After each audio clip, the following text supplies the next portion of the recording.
दोस्तों आज की क्लास एग्जाम के पॉइंट्स ऑफ व्यू से बहुत ही इम्पोर्टेंट है।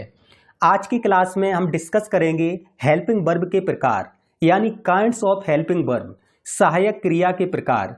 हेल्पिंग वर्ब को हम ऑक्सिलरी वर्ब भी बोलते हैं। तो देखते हैं हेल्पिंग वर्ब के निम्नलिखित दो प्रकार हैं। First, primary auxiliaries.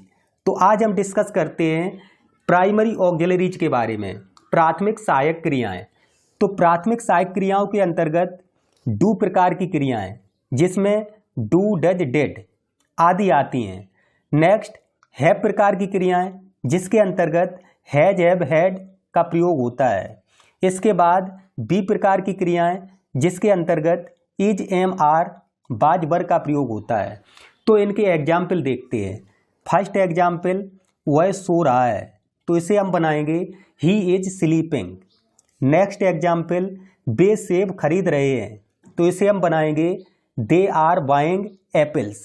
नेक्स्ट, वह पत्र लिख रहा था, तो he was writing a letter. Next example, वे घर जा रहे थे, तो they were going home. Next है, क्या वह कठिन परिश्रम करता है, तो डज ही वर्क हार्ड। तो इस प्रकार कुछ एग्जाम्पल प्राइमरी ऑक्सिलरीज के कंप्लीट हुए। नेक्स्ट एग्जाम्पल, क्या तुम आम पसंद करते हो, तो do you like mangoes. Next example, क्या मोहन ने पिछले वर्ष तुम्हारी सहायता की थी, तो did Mohan help you last year. Next है, वह वहाँ नहीं गया था, तो he did not go there. Next example, वह साइकिल खरीद चुका है, तो he has bought a cycle. Next example, मैं अपना कार्य कर चुका हूँ, तो I have done my work. Next, वह सूर्य छिपने से पहले वहाँ पहुँच चुका था, तो he had reached there before the sunset. He had reached there before the sunset. तो इस प्रकार प्राइमरी ऑक्सिलरीज के एग्जाम्पल आपके कंप्लीट हुए। यानी प्राइमरी ऑक्सिलरीज के अंतर्गत डू प्रकार की क्रियाएं जिसके अंतर्गत डू, डज, डिड क्रियाएं आती हैं। इसके अलावा बी प्रकार की क्रियाएं जिसके अंतर्गत इज, एम, आर, बाज, वर क्रियाएं आती हैं। इसके बाद हैव प्रकार की क्रियाएं जिसके अंतर्गत हैज, हैव, हैड क्रियाएं आती हैं। तो इस प्रकार हमने प्राइमरी ऑक्सिलरीज के बारे में डिस्कस किया। अब हम देखते हैं मॉडल्स ऑक्सिलरी, या जिसे हम मॉडल्स भी बोल देते हैं, यानी विधि सूचक सहायक क्रियाएं। तो हेल्पिंग वर्ब के दो ही प्रकार हैं, प्राइमरी ऑक्सिलरीज और मॉडल ऑक्सिलरीज।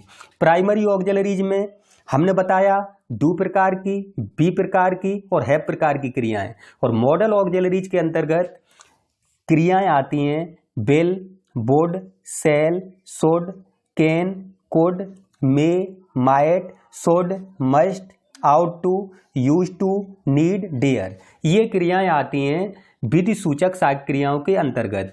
तो अब इसके हम एग्जाम्पल देखते हैं। Use of model auxiliaries verb. सबसे पहले आप हेडिंग लिखेंगे यूज ऑफ कैन, यानी कैन का प्रयोग। तो कैन के प्रयोग में इसका रूल लिखते हैं, वर्तमान काल में एबिलिटी, एबिलिटी मीन्स योग्यता, कैपेसिटी, कैपेसिटी मीन्स क्षमता, ऑर्डर, ऑर्डर मीन्स आदेश, परमिशन, परमिशन मीन्स अनुमति, पावर, पावर मीन्स शक्ति।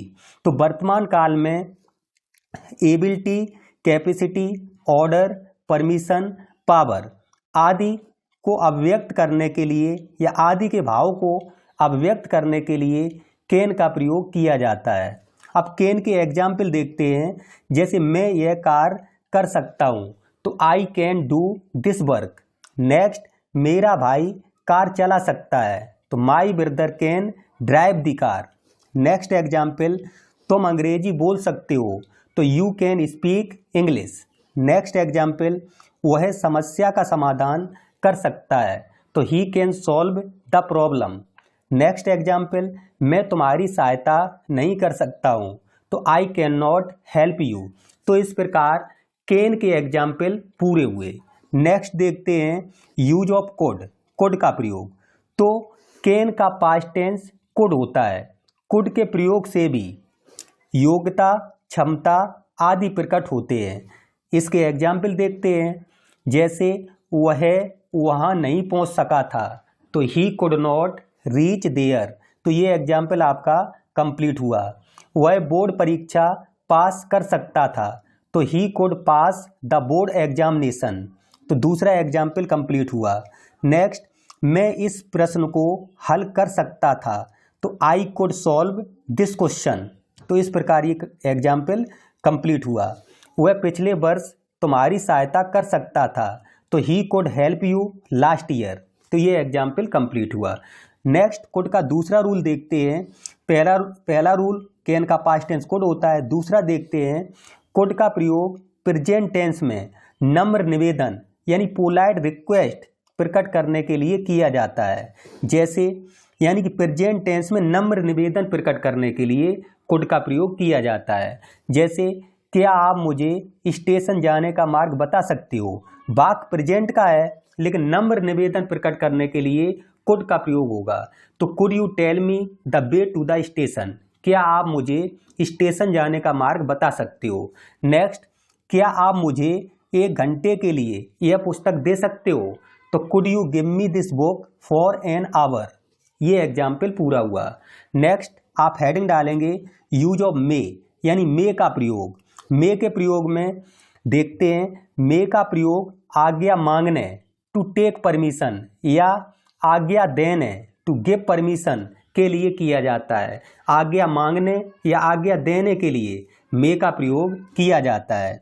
एग्जाम्पल देखते हैं, जैसे क्या मैं अंदर आ सकता हूँ, तो आप बोलेंगे मे आई कम इन, मे आई कम इन।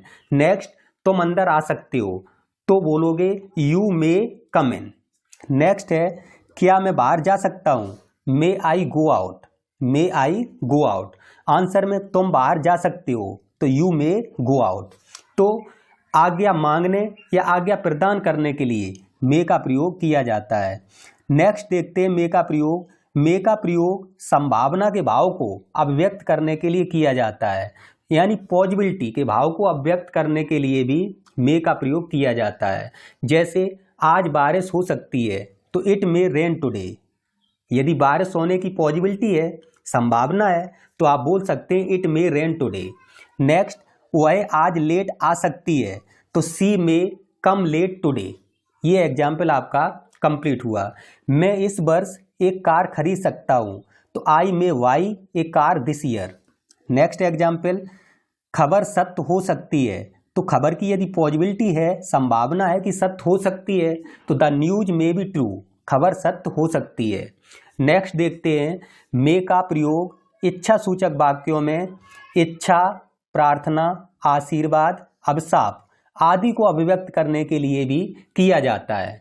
तो इसके एग्जाम्पल देखते हैं, ईश्वर आपका भला करे, तो इसे आप बनाओगे मे गॉड ब्लेस यू, ईश्वर आपका भला करे। नेक्स्ट, आप लंबी उम्र जिए, may you live long, may you live long. Next example देखते हैं, यूज ऑफ माइट, माइट पर डिस्कस करेंगे। मे का पास्ट टेंस माइट होता है।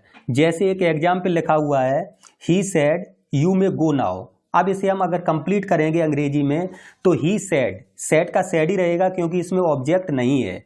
कोमा इनवर्टेड को दैट में चेंज करेंगे, तो ही सेड दैट, यू को कर्म के अनुसार, इसमें कर्म नहीं है तो हम मी मान लेंगे, तो मी के अनुसार आई होगा, तो he said that I might go then, now का देन होगा, यानी कुल मिलाकर मे का पास्ट टेंस माइट। इसके बाद नेक्स्ट एग्जाम्पल देखते हैं। नेक्स्ट रूल, माइट का प्रयोग कम संभावना के भाव को अभिव्यक्त करने के लिए किया जाता है, यानी लेस पॉजिबिलिटी, कम संभावना है तो माइट का प्रयोग होगा, और मोर पॉजिबिलिटी, अधिक संभावना है तो मे का प्रयोग होगा। यानी कम संभावना के लिए माइट का प्रयोग और अधिक संभावना के लिए मे का प्रयोग करते हैं। जैसे इट माइट रेन टुडे, यदि कम संभावना है, आज बारिश हो सकती है, तो माइट का प्रयोग होगा। यदि अधिक संभावना है तो इट मे रेन टुडे, आज बारिश हो सकती है, तो मे का प्रयोग होगा। नेक्स्ट, सी माइट कम लेट, कम संभावना के लिए, और अधिक संभावना के लिए सी मे कम लेट। नेक्स्ट, माइट का नेक्स्ट एग्जाम्पल देखते हैं। माइट का प्रयोग विनम्र निवेदन के भाव को अभिव्यक्त करने के लिए किया जाता है। जैसे क्या मैं एक सवाल पूछ सकता हूँ, तो विनम्र निवेदन के लिए भी माइट का प्रयोग होता है। तो might I ask A question, तो ये टेंस आपका कंप्लीट हुआ। तो आज की क्लास में हमने डिस्कस किए कुछ प्राइमरी और मॉडल्स के यूज यानी हेल्पिंग वर्ब के यूज। तो नेक्स्ट क्लास में मॉडल्स के अन्य प्रयोग के साथ नेक्स्ट वीडियो आपको बहुत ही जल्दी मिलेगी। आप सभी का बहुत बहुत धन्यवाद।